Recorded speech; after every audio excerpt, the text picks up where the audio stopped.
टिप्पणी नहीं करता हैगा, पर बहुत ही सत्कारयोग बीबी किरण खेर जी ने अपना लोगों ਨੂੰ चिट्ठियां दिखाइयां ਸੀਗੀਆਂ कि ये मालकाना हक की जिहड़ी प्रक्रिया है ये शुरू हो चुकी है, ये कागज़ स्टेट ऑफिस जा रहे ने, थानू अपना मालकाना हक मिल जाणगे, लड्डू भी वंडे गए, ढोल भी बजाए गए। और जदों सवाल पूछा गया कि मालकाना हक ते की हो रहा हैगा, तो केंद्र सरकार ने साफ जवाब दे दिया कि जी असीं मालकाना हक नहीं देवांगे।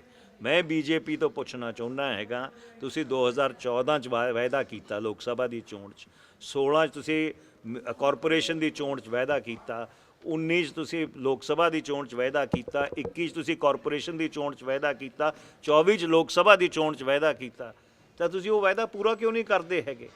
क्या तुसीं चंडीगढ़ के लोगों को इस गल की सज़ा देना चाह रहे हैगे हो कि उन्होंने इत्थों एक इंडिया अलायंस के MP नूं चुन रहा हैगा? और बहुत ही मनभागी गल है। ये बात दूसरी है कि आज हम विपक्ष में हैं। मुझे वो दिन भी याद है कि जब मैं लुधियाना से सांसद था और हम लोग सत्ता में थे, तब भी अपने शहर को लेके, अपने संसदीय क्षेत्र को लेकर मैं लोकसभा में सवाल उठाता रहता था। और ये बहुत ही दुर्भाग्यपूर्ण बात है कि जो बातें पिछले 25 साल से कही गई थी, जिनके बारे में ये कहा जाता था कि उनके ऊपर क्रियान्वयन हो रहा है, केंद्र सरकार का जब जवाब आता है तो केंद्र सरकार उस चीज़ को सिरे से खारिज कर देती है कि ऐसा कोई प्रस्ताव ही नहीं था। आपने मेट्रो का जिक्र किया, कई बार मैंने भी अखबारों में पढ़ा कि मेट्रो चल रही है, रुक रही है, स्टेशन बन गए हैं, आधी अंडरग्राउंड रहेगी, आधी ओवरग्राउंड रहेगी, नई न्यू चंडीगढ़ तक जाएगी, पंचकूला तक जाएगी, पिंजौर तक जाएगी, और कागज़ पे कुछ भी नहीं है। देखिए, दलगत सियासत से ऊपर हो उठकर MRTS mass rapid transport system इस शहर की नहीं, ये जो चारों शहर हैं, मोहाली, पंचकूला, न्यू चंडीगढ़ और चंडीगढ़, इनकी ज़रूरत है। आप देख रहे हैं कि ट्रैफिक की परिस्थिति कैसी है। आप सोचिए कि 10 साल के बाद इस शहर में चलना मुश्किल हो जाएगा। आज भी कई ऐसे चौक हैं जिसको पार करने के लिए, जैसा हेलो माजरा से आप ट्रिब्यून की तरफ आते हैं, ट्रिब्यून चौक की तरफ कभी कभी 35-35, 40-40 मिनट लग जाते हैं। तो इसलिए किसी भी शहर की तरक्की और विकास को जब आप परिप्रेक्ष्य में रहते हैं तो आपको 10 साल 20 साल आगे की सोच रखने की ज़रूरत है। और इसीलिए हम लोग इस चीज़ की हमायत कर रहे हैं कि मेट्रो बननी चाहिए। हुआ बहुत ही दुर्भाग्यपूर्ण है, निंदनीय है। और मुझे तो ये समझ नहीं आता कि जो भारत के विदेश मंत्री हैं वो भारत के विदेश मंत्री हैं कि ट्रंप सरकार के प्रवक्ता हैं। क्योंकि जिस तरह का बयान उन्होंने कल लोकसभा और राज्यसभा में दिया, इस चीज़ को जस्टिफाई करते हुए कि हथकड़ियों और बेड़ियां लगाना बिल्कुल सही है, इससे दुर्भाग्यपूर्ण और निंदनीय बात और कोई हो ही नहीं सकती।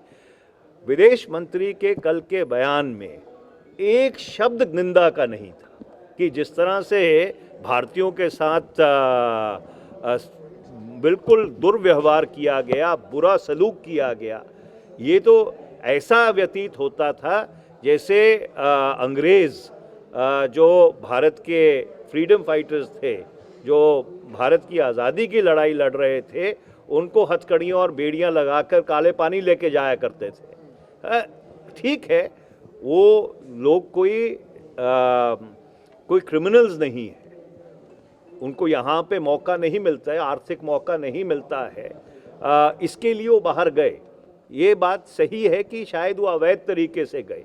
आज तक इस बात का जवाब नहीं आया भारत सरकार की तरफ से कि क्या अमेरिका का जो कानून है, जो ड्यू प्रोसेस है, उसकी पालना की गई उनको डिपोर्ट करने से पहले। और जिस तरह से उनको डिपोर्ट किया गया और फिर अमेरिकी सरकार द्वारा वो वीडियो औपचारिक तौर पे डाले गए कि हथकड़ियों और बेड़ियां लगाकर 40-40 घंटे उनको ना खाना दिया, ना पानी दिया, ना उनको शौचालय जाने की सहूलत दी कि भाई आप बेड़ियां पहन के शौचालय जाएंगे। इससे निंदनीय बात और क्या हो सकती है। अगर मेक्सिको और कंबोडिया या कोलंबिया जैसे देश अपने जहाज़ भेज सकते हैं अपने लोगों को वापस लाने के लिए और बाइज्जत वापस लाने के लिए, और जब वो कोलंबिया में उनके लोग वापस गए तो जिस तरह से प्रधानमंत्री ने उनका स्वागत किया, उनको गले लगाया, ये एक मिसाल थी कि आप अपने जो लोग हैं, अपने देशवासी हैं, उनकी कितनी इज्जत करते हैं। और ये बिल्कुल ही चौंका देने वाली बात है कि जो बयान था डॉक्टर जयशंकर का, वो तो ऐसा लगता था जैसे अमेरिकी सरकार के प्रवक्ता हैं, ना कि भारत के विदेश मंत्री।